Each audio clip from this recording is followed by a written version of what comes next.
Bismillahirrahmanirrahim. Elhamdülillahi Rabbil alemin.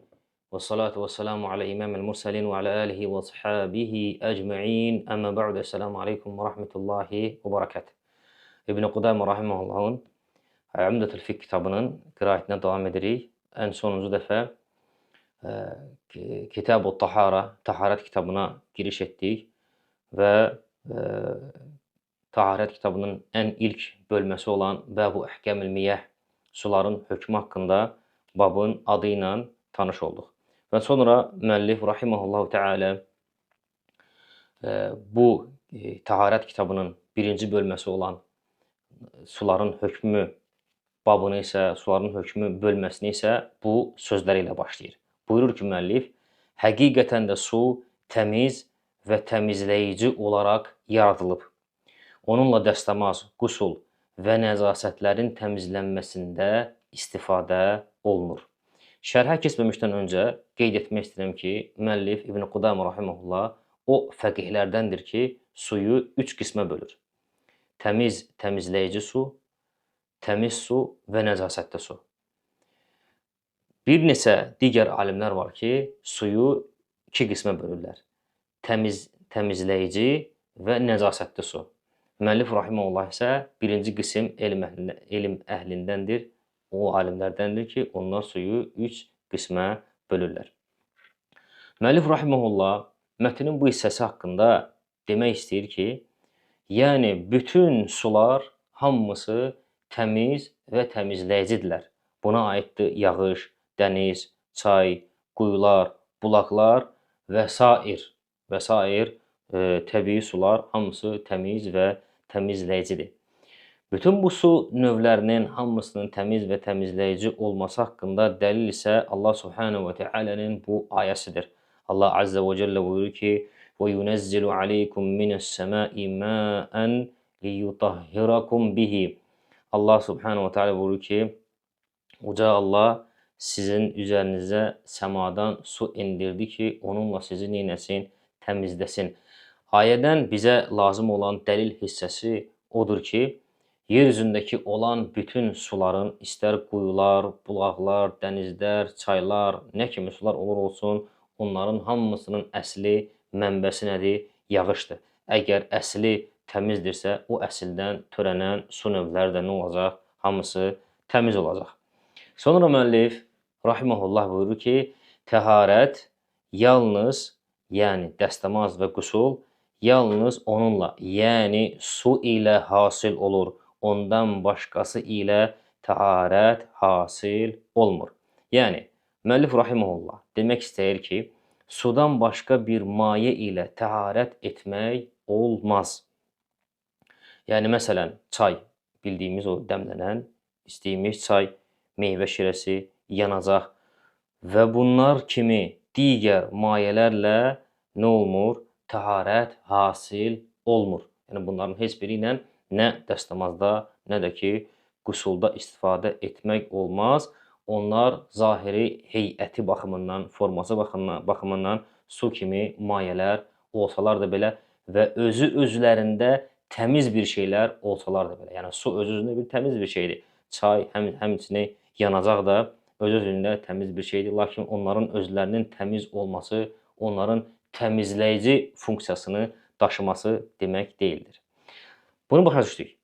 Bəs o zaman bu cür mayələr, sudan başqa olan bu cür mayələr, qusul və dəstəmazda istifadə oluna bilməzsə, bəs nəzasətin aradan qalxmasında necə? O ki, qaldı bu məsələyə, nəzasətin təmizlənməsinə, bəzi alimlər demişlər ki, nəzasət hansı yolla təmizlənsin, təmizlik nə olur? Hasil olur. Yəni, məsələn, çay, meyvə şirəsi, yanacaq, bu kimi şeylərlə nəzasətin aparılmasında istifadə olunsa, nə olar?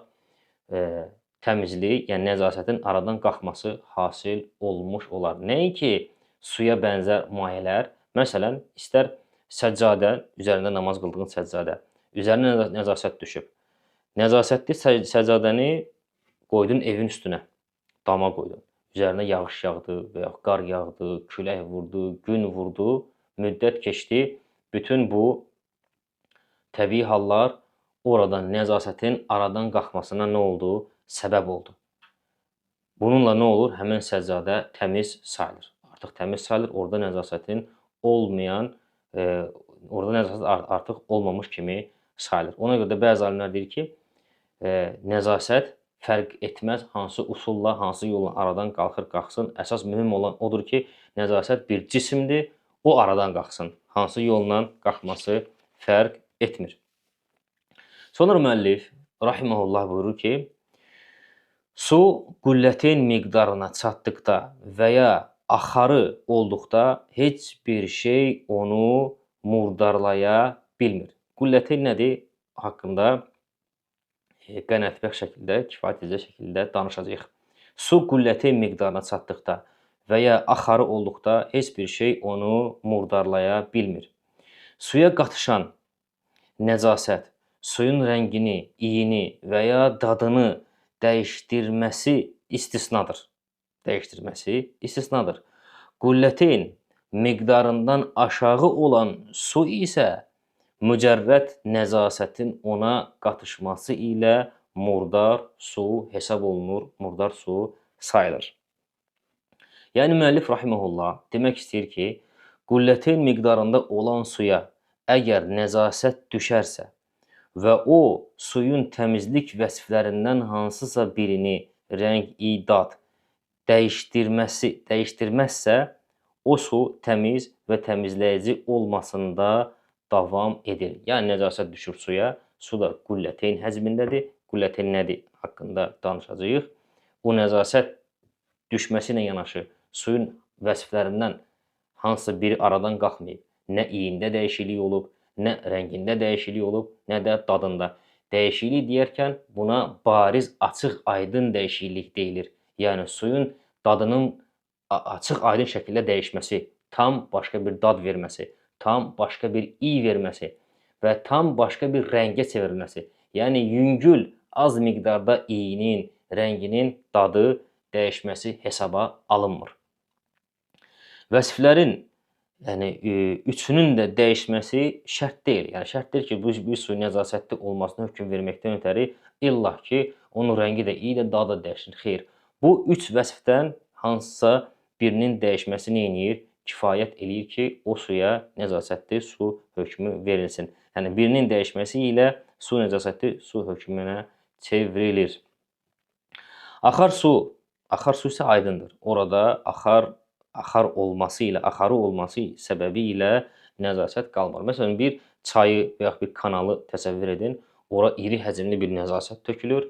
Təbii ki, həmin kanalın və yaxud çayın axar olması nəzasətin töküldüyü yerdə nəzasəti götürər və az bir müddətdən sonra orada nəzasətdən əsər əlamət qalmaz. Deməli, müəllifin sözünün zahiri budur ki, qullətin miqdarından aşağı olan suya əgər nəzasət düşərsə, suyun vəsiflərindən hansısa biri dəyişməsə də belə, o artıq nəzasətli su sayılır. Çünki fikir verin müəllifin sözlərinə. Müəllif rahimehullah buyurur ki, qullətin miqdarından aşağı olan su isə mücərrəd nəzasətin ona qarışması ilə murdar su hökmündə sayılır. Qullətin nədir? Biraz önce dediyimiz kimi haqqında danışacaq. O hansı ölçüdür, nə boydadır, çəkisi nə qədərdir ki, o su o miqdara gəlib çatdıqda ora nəzasət tökülərsə, vəsiflərindən hansısa biri dəyişməzsə, su təmiz və təmizləyici hökmündə qalır. Bəli, yəni müəllif belə deyir. Yəni onun görüşü budur. Və bu məsələ ilə əlaqəli olan qövüllərdən biridir. Yəni alimlər arasında ixtilafdır. Əgər su qullətin miqdarından aşağıdırsa, ona nəzasət töküldü. Bəzi elm əhli deyir ki, heç onun vəsiflərinə baxmağa ehtiyac yoxdur. Yəni onun rəngi dəyişibmi, dəyişməyibmi? Dadı dəyişibmi, yoxsa yox? İyi dəyişibmi, yoxsa yox? Qullətindən aşağıdır. Madam qullətindən aşağıdır, nəzasət töküldü, gördün və salam o su nəzasət hökmündədir. Lakin bəzi elm əhli isə belə demir. Bəzi elm əhli deyir ki, qullətindən aşağı olsa da belə, nəcasət tökülsə də belə suyun vəsiflərinə baxacaqsan, iyinə, dadına, rənginə. Lakin məsələdə doğru olan budur ki, su istər qullətin miqdarında olsun, istərsə də ondan az olsun, hər bir halda nəcasət düşən suya təmiz və ya murdar hökmü vermək üçün onun vəsiflərinə nə olmalıdır?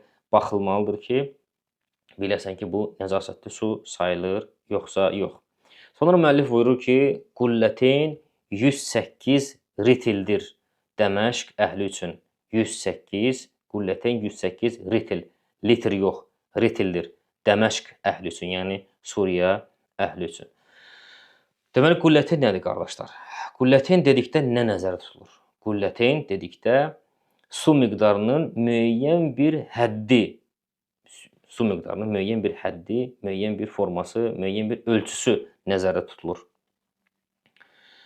Müəllif rahimehullah mətndə fikir verdiyiniz kimi qulleteyni ritil ilə ifadə etdi. Ritil ilə, litr yox, ritil ilə ifadə etdi.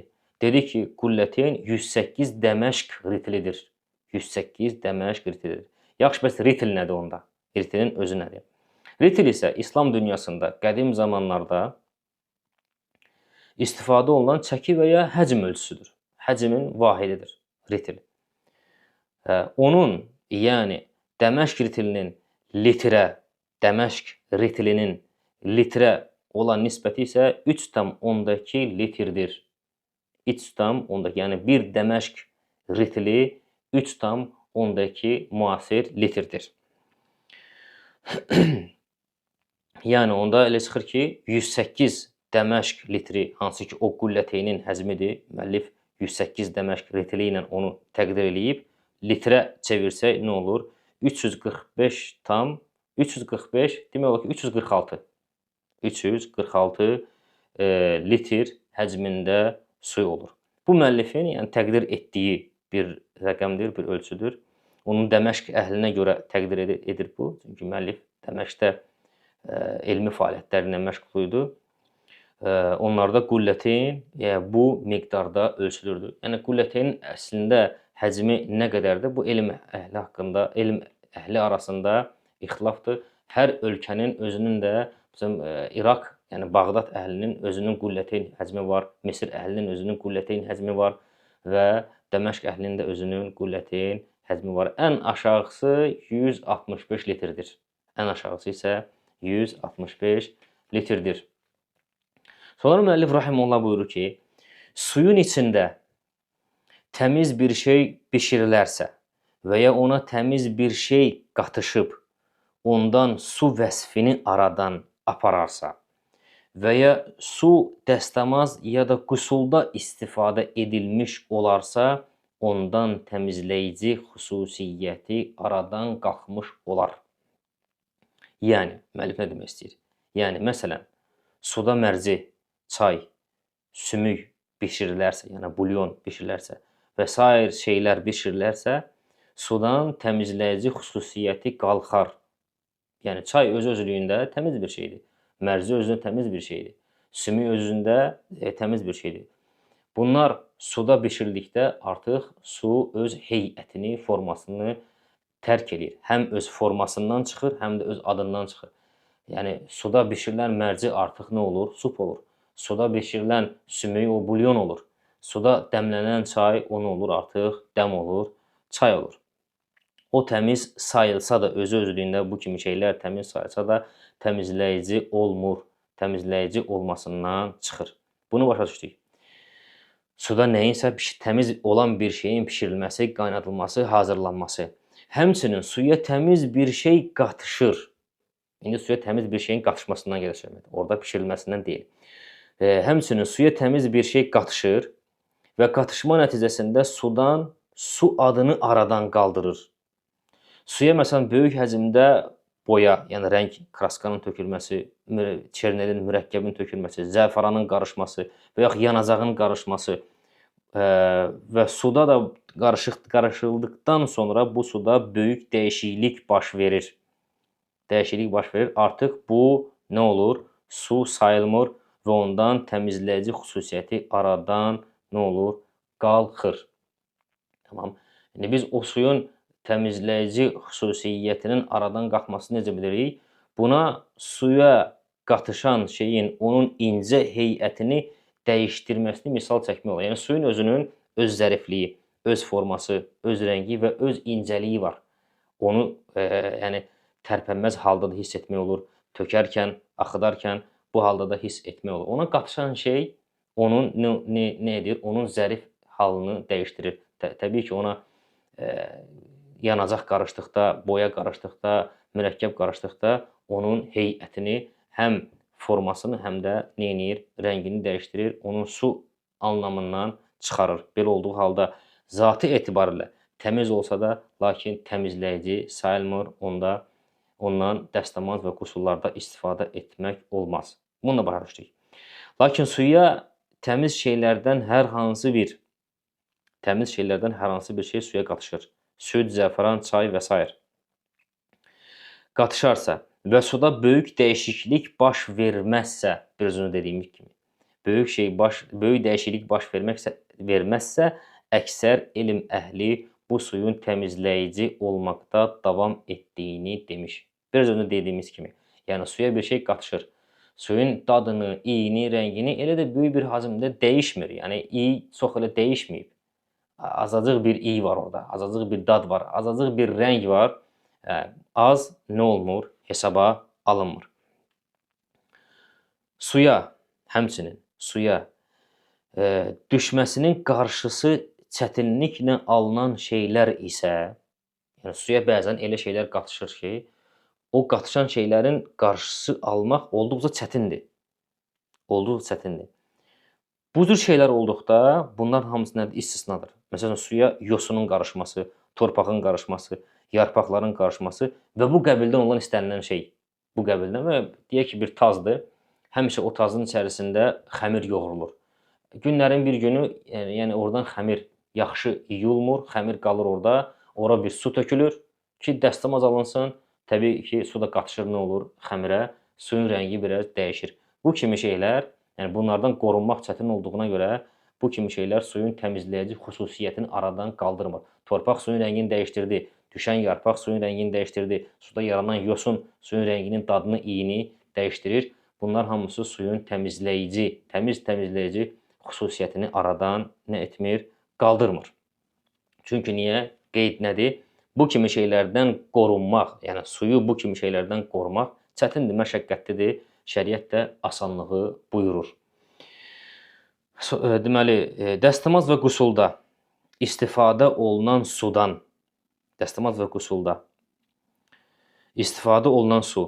ondan təmizləyici xüsusiyyəti qalxır. Dəstəmaz və qusulda su istifadə olunur. Həmin sudan nə olur? Təmizləyici xüsusiyyəti aradan qalxır, özü təmiz olsa da belə. Yəni, məsələn, qusuldan və ya dəstəmazdan sonra bədəndən axıb bir yerə cəm olan su. Müəllifin rəyinə əsasən bu təmizləyici su sayılmır. Təmiz sudur, amma nədir? Təmizləyici su deyildir. Bu həmçinin də nədir? Cümhur alimlərin görüşüdür. Ki, yəni bir insan məsələn dəstəmaz aldı, dəstəmaz əzalarından axan su yığıldı bir yerə və ya qusuldan axan su yığıldı bir yerə. Müəllifin görüşü nədir? Odur ki, bu su istifadə olunan su olduğu üçün təmizdir, amma nədir? Təmizləyici deyil. Məsələdə müəllif belə görür. Məsələdə isə elm əhli arasında ixtilaf var. İxtilafın səbəbi isə nədir? İxtilafın səbəbi sizdən biriniz cünublu halda axar yeri olmayan suda qusullanmasın hədisinin fəhmindədir. Bu hədisin fəhmi üzərində, bu hədisi başa düşmək səbəbi ilə bu dediyimiz ixtilaf baş verib. O alimlər deyirlər ki, yəni istifadə olunan sudan istifadə etmək olmaz ikinci dəfə. Nəyə görə? Çünki istifadə olunmuş su sayılır. Onların dəlilləri budur. Onlar deyirlər ki, olmaz deyənlər deyirlər ki, suda qusul almaq, bu cür suda, yəni Peyğəmbər sallallahu əleyhi və səlləm suda qusul almaq suyun təmizləyici xüsusiyyətini qaldırdığı üçün Peyğəmbər sallallahu aleyhi və səlləm, yəni o suda hədisdə keçdiyi kimi suda qüsul alınır və o sudan təmizləyici xüsusiyyəti aradan qalxdığı üçün Peyğəmbər sallallahu aleyhi və səlləm ondan bir daha istifadə edilməsini qadağan edir. Çünki Rasulullah sallallahu aleyhi və səlləm deyir ki, sizdən biriniz cünublu halda axar yeri olmayan suda qüsullanmasın. O alimlər ki, deyirlər ki, istifadə olunmuş sudan ikinci dəfə ondan təharətdə istifadə etmək olmaz, təmizlikdə, yəni qüsul və dəstəmazda. Onların dəlilləri budur. Onlar deyirlər ki, Peyğəmbər sallallahu əleyhi və səlləm bunu ona görə qadağan etdi ki, çünki burada su istifadə olunub. Lakin o elm əhli deyir ki, yəni fərq etməz, su istifadə edilən su olsa da belə ondan ikinci dəfə istifadə etmək olar. Onlar deyirlər ki, Rasulullah sallallahu əleyhi və səlləmin burada qadağan etdiyi nə idi? O idi ki, yəni axar yeri olmayan suda qüsl alınmasın. Axar yeri olmayan suda kimsə onun içinə daxil olub nə etməsin? Qüsul almasın. Qadağan olunan nədir? Bu tərəf idi. Lakin müəllifin görüşü nədir? Müəllifin görüşü odur ki, istifadə olunan su ondan heç bir şəkildə, bir mənalı şəkildə nə qüsulda, nə də dəstəmazda ikinci dəfə istifadə etmək olmaz. Bu miqdarla kifayətlənək, doğrusunu Allah bilir. Elhamdülillahi Rabbil alemin.